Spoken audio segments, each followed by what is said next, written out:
Hi and hello there, Leo. Welcome new subscribers. My name is Yan, returning Istam buyers. Thank you sa inyong walang sawang love and support for me. At kung hindi nyo pa na-subscribe pati other channel, link is down below sa ating description box. So if interesado, click lang yung link na yan para kayo mapunta there at araw-araw ay nag-upload po tayo ng collective readings for all signs doon. At syempre, hi sa ating mga new viewers. Yan, welcome po dito. You can also bring your other loved ones, friends, at ang inyo ditong special person. Yan, no? Welcome na welcome everybody. Returning Istam buyers, thank you sa inyo talagang walang patid na pag-istambay. At yun yung concept natin ngayon, Leo. Alamin natin yung mga usap-usapan about you. Halo-halo ito, no? Basta ito yung mga sinasabi sa inyo ng mga tao ngayon, mga tao sa paligid ninyo, no? Okay? Ito yung mga napapansin, ito yung mga naiisip nila or pwedeng literal na sinasabi sa'yo, no? Alam mo man ito or hindi. At kung ito man mga babes, no, ay ang mga sinasabi sa'yo, bahala kayong humusga kung may tama ba sila or mali sila. So, Archangel Michael, thank you so much, Angel guys. Can we get these messages right in here? These are coming from different energies, mga babes. Just take only what resonates, okay? So, let us see. What are these rumors, gossips all about? What are they saying? Kay Leo, can you please show me? Ano yung mga sinasabi? Ano ba yung mga usap-usapan or pwede ring issue kay Leo? Leo.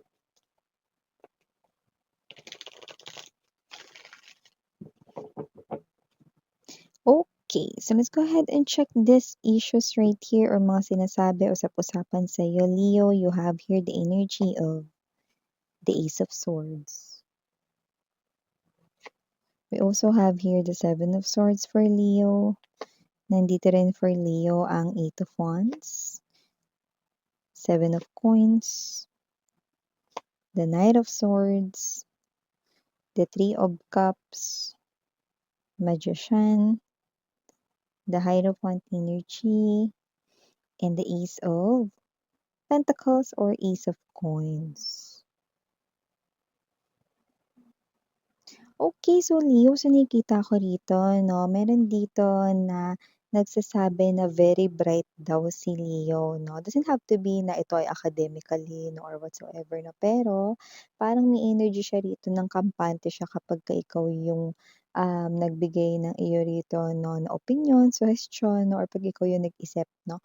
Puwedeng katrabaho mo 'to or whatsoever, no. So kung sino man 'to nakikita ka niya, hindi yung as in talagang smart or whatsoever 'no, pero nakikita ka niya bilang madiskarte ganyan, maparaan, yung nakikita natin dito. So puwedeng ito ay kaklase mo siguro 'to 'no, kung nag-aaral ka pa or kasamahan mo 'to sa trabaho na yung parang feeling niya maliligtas siya 'no.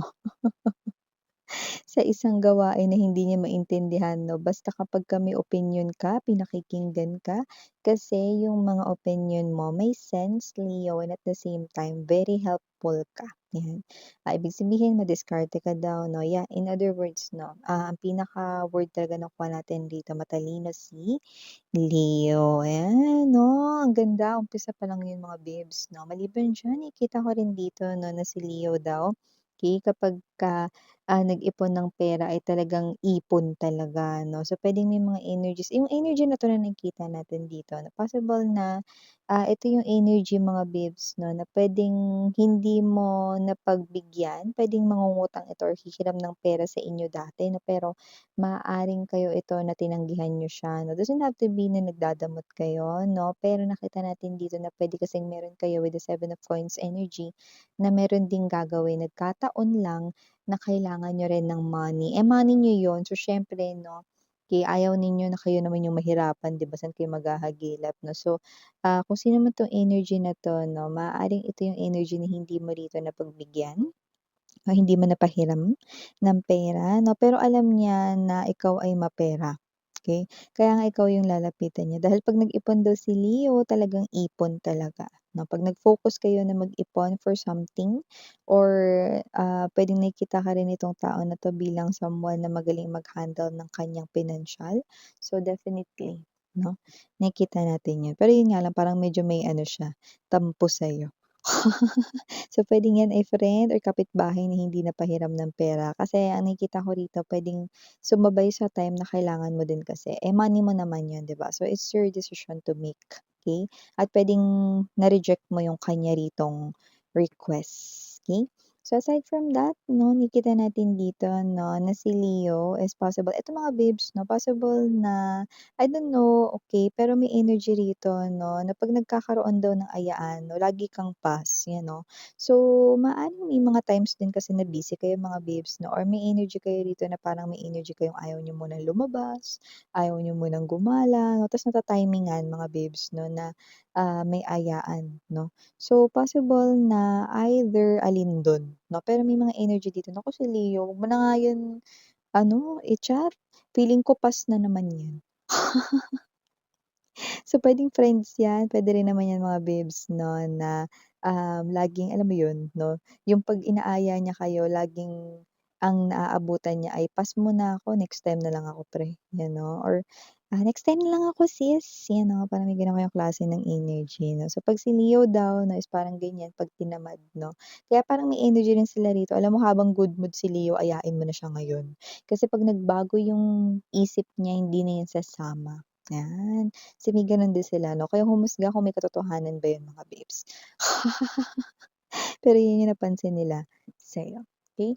Very approachable daw si Leo 'pag alam talaga na parang, kayo ito 'no, na mabilis naman mag-reply or mag-response lalo na kung, alam ninyong, urgent matter 'yun or importante 'yun. So, nakikita ko dito na mabilis ka nilang ma-reach out, na parang energy na 'pag chinat ka nila, alam nila na magre-reply ka rin. Doesn't have to be 'no, na yung energy is, dededmahin niyo 'no or ano, hindi 'no. Like kayo yung energy rito 'no, na 'pag nabasa ninyo re-replyan niyo talaga. So, I do believe na kung sino man ito 'no, kasi binabanggit siya rito na parang urgent, important daw, parang 'pag mas importante, mas mabilis kayong mag-reply, yun yung nakikita natin dito. Pero kahit hindi naman importante nagre-reply kayo. So, may nakikita tayo ditong energy 'no, na very reliable kayo 'no, and parang may energy rin dito na 'pag pinadaan sa inyo yung message, siguradong makakarating, 'no? Yung kunwari ganito 'no, "Eh, Leo pakisabi mo nga kay ano na ganito, ganyan," 'no?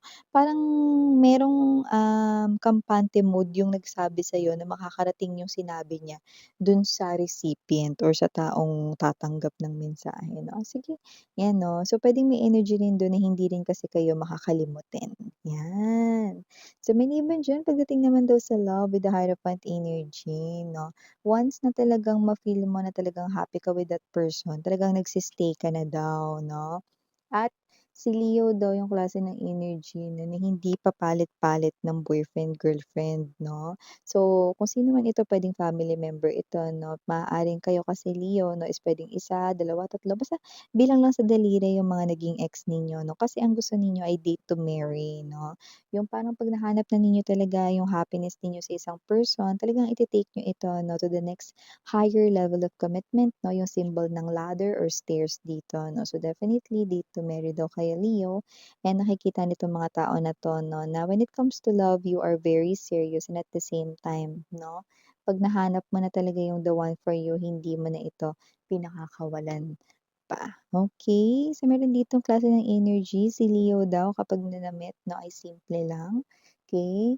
Pero alam mo yung energy na ano, ng clean and tidy 'no, yung parang yung porma ninyo simple lang, like let's say white shirt lang and then, denim pants 'no, pero kahit na simple lang yung suot ninyo 'no, litaw ang inyo ritong ganda 'no, or litaw rito ang inyong kagwapuhan gano'n 'no.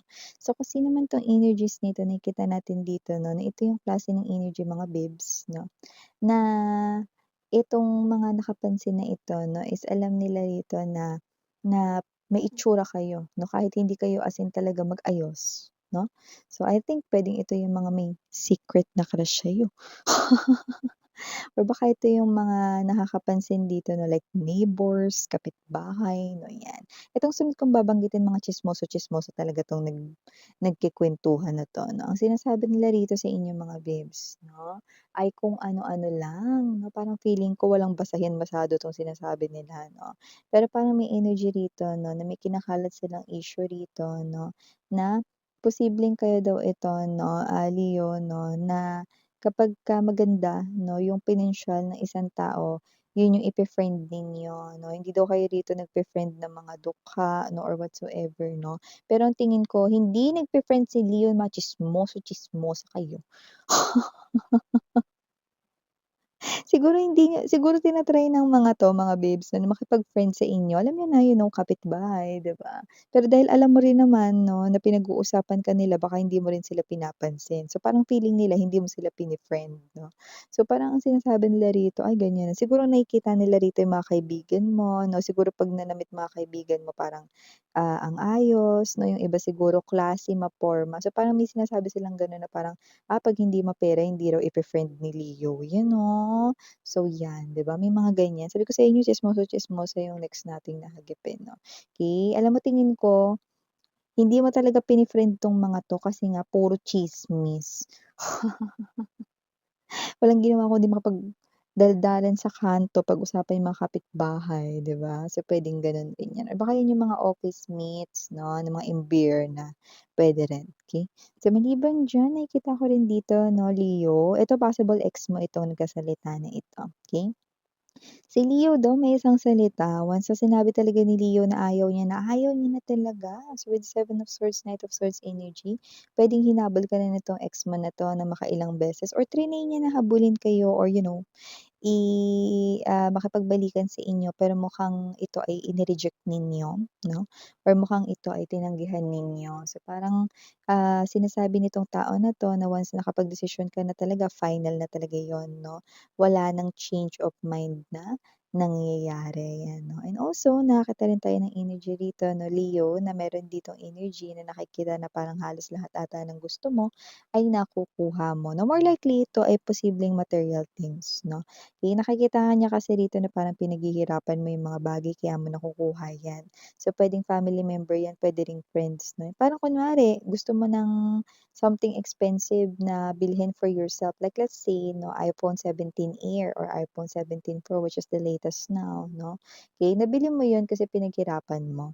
Kasi once you focus 'no, alam nila pera mo 'yun talagang ginamit mo, hindi ikaw yung energy na mangungutang para bilhin yung isang bagay na gusto mo. So, kung ano man 'tong energy na ito, I do feel like 'no, na ito yung klase ng energy na nakikita ng ibang tao na parang, si Leo 'pag may ginusto talaga 'yan, talagang ginagawa niya yung best niya para mabili yun, makuha yun, gamit rin yung sarili niyang effort at kakayanan. So, definitely yun ang nakikita natin dito. And last but not the least, message that we're getting right here for you, Leo 'no, possible na ikaw daw ay medyo kilala sa pinagtatrabahuhan mo or ano man yung way of earning a living mo. So kung may mga ka-competitors ka man dito, possible kahit pare-parehas kayo ng tinda 'no, possible mga babes 'no, na mas kilala kayo 'no or mas, "Uy mare dun tayo bumili kay Leo," 'yan 'no.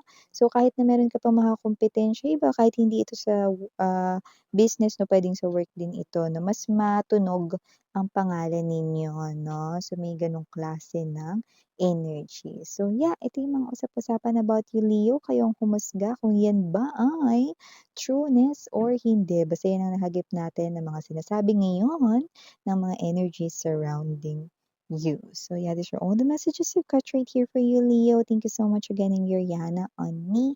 Sarang love and light. And you.